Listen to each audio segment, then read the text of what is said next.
कामाद द्वेषाद भयात स्नेहाद यथा भक्तेश्वरे मनः आवेश्य तदघम हित्वा वह वस्तद्गतिम गताः। काम से, द्वेष से, भय से, स्नेह से, किसी भी भाव से यदि प्रभु का अपनापन स्वीकार कर लिया जाए, मेरे स्वामी अब मेरी बात आपसे ही बनेगी। कहते एक नहीं अनेक जन परम पद में आरूढ़ हो गए। जैसे भक्त भक्ति से भगवान को अधीन कर लेता है, वैसा सुख इनको वर्तमान में तो नहीं मिलता। अब भगवान से द्वेष करेगा और एक है कि स्नेह में भरकर उनको भोग लगा रहा है, नाम कीर्तन कर रहा है, नाच रहा है, उसको जो वर्तमान में सुख मिल रहा है, उसको जो द्वेष से भज रहा है उसको थोड़ी अनुभव में आएगा यह सुख। पर परिणाम सबका एक ही होगा। कितने कृपालु, कितने कृपालु। काम से, किसी भी कामना से, प्रभु है ना, स्वामी है, अखिल कोटि ब्रह्मांडों के अधीश्वर है, सर्वलोक महेश्वर है। किसी भी कामना से वही परम पद देंगे। वो वस्तु तो देंगे ही, परम पद दे देंगे। यदि इनके सिवा और किसी से, जैसे कोई भी बड़ा से बड़ा देवता है, वो विधि विधान देखेगा आपका।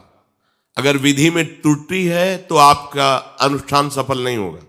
सांगोपांग अनुष्ठान होना चाहिए और उसी के अनुसार आपको फल देगा।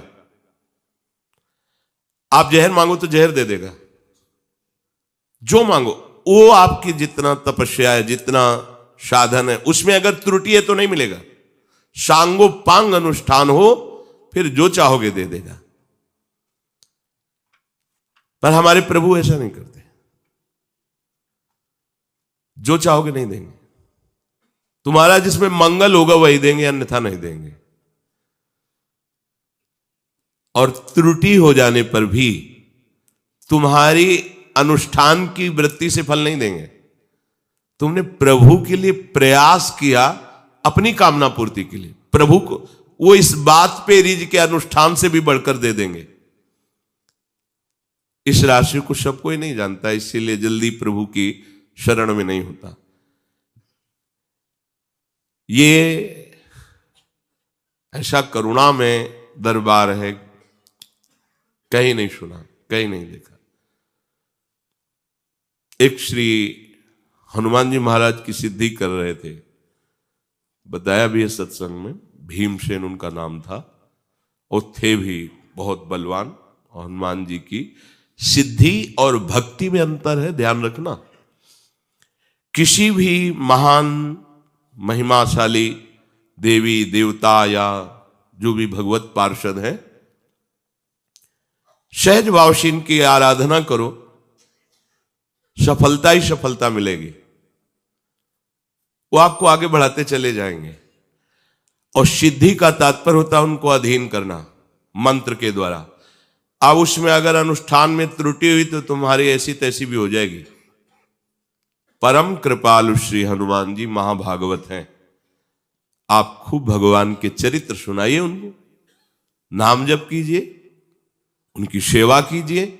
बड़ी से बड़ी त्रुटि हो जाने पर आपका मंगल नहीं होगा, मंगल भवन तक पहुंचा देंगे। पर यदि आप किसी मंत्र के द्वारा, हनुमान जी महाराज के जो मंत्र हैं उनके द्वारा आप उनको सिद्ध करके अपना चमत्कार दिखाना चाहे तो सांगोपांग होना चाहिए, नहीं फिर सब बिगड़ जाएगा। अब बहुत काल तक नियम निष्ठा में रहना कठिन होता है। उस समय बाल्यावस्था थी, तभी सुना था कि एक गांव पास में है, वो ब्राह्मण घर में जन्मे थे और मंत्रों का उनको ज्ञान था। अनुष्ठान हनुमान जी का कर रहे थे सिद्धि का। खंबे में बांधे गए, देख रहे हैं, जंजीर से, लोहे की जंजीर से खंबे में बांधे, ऐसे पेशाब करते, ऐसे डालते, ऐसे फेंकते, पागल एकदम। महाशक्ति संपन्न श्री हनुमान जी को मंत्र के द्वारा तुम अधीन करके अपनी कामनाओं की पूर्ति, आप उनकी सेवा करो, सियाराम नाम का कीर्तन सुनाओ, प्रभु के चरित्र सुनाओ। स्वयं अष्ट सिद्धि नौ निधि के दाता है वो कृपा कर देंगे, एक से एक सिद्धि आप में प्रकट। उनको अधीन प्रेम से ही किया जा सकता है। आप शक्ति के द्वारा तो फिर सांगो पांग पास होना पड़ेगा। एक बहुत बड़े महात्मा के गुरु भाई, वो श्री आद्याशक्ति त्रिपुर सुंदरी भगवती की उपासना की, श्री राधा बाबा ने भी की, पर उनकी प्रसन्नता के लिए किया राधा बाबा ने, कोई मांग नहीं की। आपकी कृपा से श्री कृष्ण हमें प्रीतम रूप में प्राप्त हो। गोपी जनों ने भी आद्याशक्ति कात्यायनी की उपासना बाबा ने भी की, पर वो इस भाव से नहीं कर रहे थे, वो दैवी शक्ति को सिद्ध करने की भावना से कर रहे थे। और बहुत सावधानी, जो बड़े महात्मा थे उन्होंने उनको कहा कि देखो आप आग में कूदने जा रहे हो, मां भाव से करोगे तो दुलार करते हुए सारी कामनाएं पूर्ण करती रहेंगी, और शक्ति को अधीन करने की बात सोचोगे तो आपको कसौटी में कसना पड़ेगा। उनका हम तैयार है।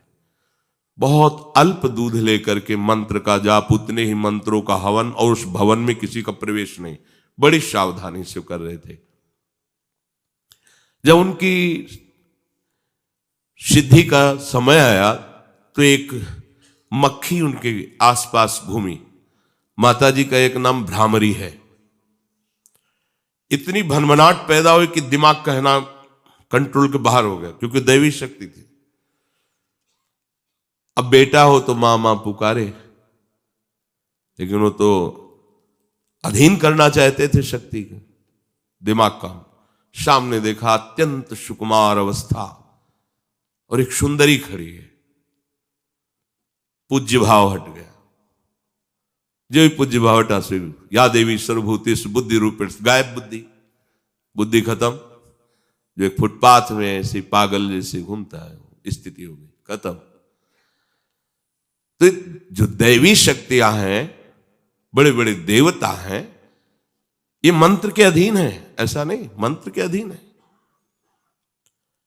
अगर सांगोपांग अनुष्ठान हो गया, जितना मंत्र का अनुष्ठान होता है, तो आपकी कामना पक्की सिद्ध कर देंगे। अगर उनको अधीन करना है कि बोले इनके ऐसा, इनकी अमुक शक्ति अधीन है, अमुक शक्ति अधीन, ये हमने दर्शन भी किए हैं, भ्रमण में बड़े अनुभव हुए हैं।